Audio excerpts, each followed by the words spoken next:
1943 সাল দ্বিতীয় বিশ্বযুদ্ধের রক্তক্ষয়ী উন্মাদনার মাঝে একদল জার্মান পর্যটক হাতে একটি ট্যুরিস্ট গাইড নিয়ে সানন্দে ঘুরে বেড়াচ্ছেন পোল্যান্ডের এক মনোরম অঞ্চলে।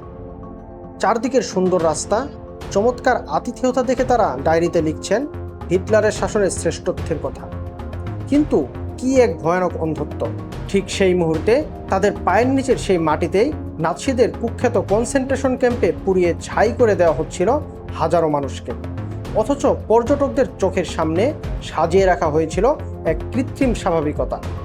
গবেষক ক্রিস্টিন সিমিয়ান্স তার সিং হিটলার্স জার্মানি ও জুলিয়া বয়ের তার ট্রাভেলার্স ইন দ্য থার্ড রাইখ বইয়ে দেখিয়েছেন কিভাবে নাৎসিরা পর্যটনকে হাতিয়ার বানিয়ে বিশ্ববাসীর চোখ বেঁধে দিয়েছিল। আজ একবিংশ শতাব্দীতে এসে ইতিহাসের ঠিক সেই একই হারহিম করা নাটকের পুনরাবৃত্তি ঘটছে উইঘুরদের দেশ পূর্ব তুর্কিস্তানে, যাকে আজ দুনিয়া চেনে চীনের জিনজিয়াং প্রদেশ নামে। আজকের জিনজিয়াংয়ে পা রাখলে আপনার চোখ ধাঁধিয়ে যাবে। জমজমাট শপিং মল, সুস্বাদু খাবারের দোকান, ডাইনোসর পার্ক আর রাস্তায় তরুণ তরুণীদের রঙিন পোশাকের কৃত্রিম নাচ গান। চীনের সরকারের স্লোগানই হলো সিং ইজ বিলিভিং, যা দেখবেন তাই বিশ্বাস করবেন। কিন্তু এই ঝলমলে আলোর ঠিক পেছনেই লুকিয়ে আছে পৃথিবীর সবচেয়ে বড় আধুনিক ওপেন এয়ার জেলখানা। উইঘুর গবেষক আব্দুল মালিক আব্দুল আহাদের এক আর্টিকেল থেকে জানা যায় এই পর্যটনের পুরো আয়োজনটি আসলে একটি সুপরিকল্পিত প্রোপাগান্ডা। অনেক গবেষক ও মানবাধিকার সংস্থার মতে এর মূল উদ্দেশ্য হল 2017 সাল থেকে শুরু হওয়া উইঘুর গণহত্যার বিরুদ্ধে ওঠা আন্তর্জাতিক সমালোচনাকে চিরতরে ধামাচাপা দেওয়া। পর্যটকদের এমনভাবে শুধু নির্দিষ্ট কিছু রাস্তার বিনোদন কেন্দ্রে ঘোরানো হয় যাতে তারা কখনোই কাঁটাতারি ঘেরা বন্দি শিবির কিংবা দাসশ্রমের অন্ধকার কারখানাগুলোর হদিশ না পান। ক্যামেরার ফ্ল্যাশের আড়ালে যে নির্মম বাস্তবতা লুকিয়ে রাখা হয়েছে তা যে কোনো মানুষের হৃদয়কে কাঁপিয়ে দেবে।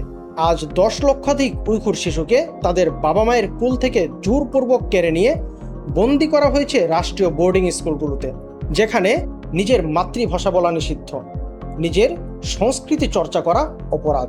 কর্মক্ষম যুবকদের বাধ্য করা হচ্ছে দাসশ্রমে, আর নারীদের পরিকল্পিতভাবে করা হচ্ছে বন্ধ্যা, যাতে এই পৃথিবীতে নতুন কোনো উইঘুর শিশুর জন্মই না হয়। একটি জাতির চেতনাকে ঘুরিয়ে দিতে চীন প্রথম থেকেই টার্গেট করেছে তাদের বুদ্ধিজীবী, শিল্পী আর গবেষকদের।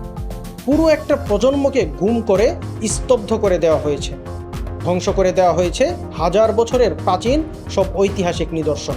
যেসব ঐতিহাসিক মসজিদকে পুরোপুরি মাটির সাথে মিশিয়ে দেওয়া যায়নি, সেগুলোকে রূপান্তর করা হয়েছে রেস্তোরাঁ কিংবা পর্যটন হোটেলে।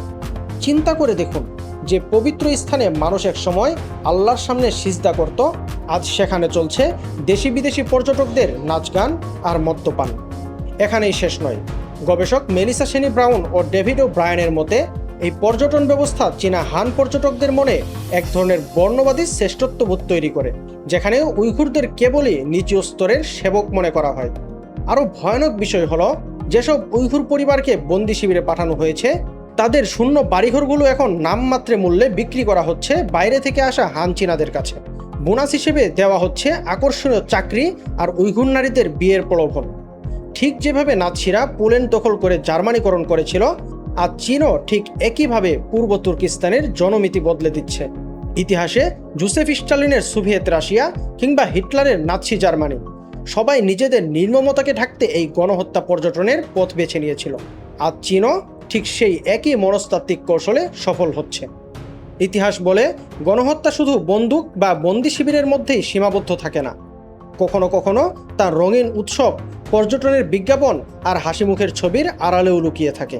উইঘুরদের ক্ষেত্রেও সেই প্রশ্নই আজ বিশ্বের সামনে। আমরা কি সত্যি যা দেখছি শুধু সেটুকুই সত্য, নাকি ক্যামেরার ফ্রেমের বাইরেই নীরবে মুছে যাচ্ছে একটি জাতির পুরো অস্তিত্ব?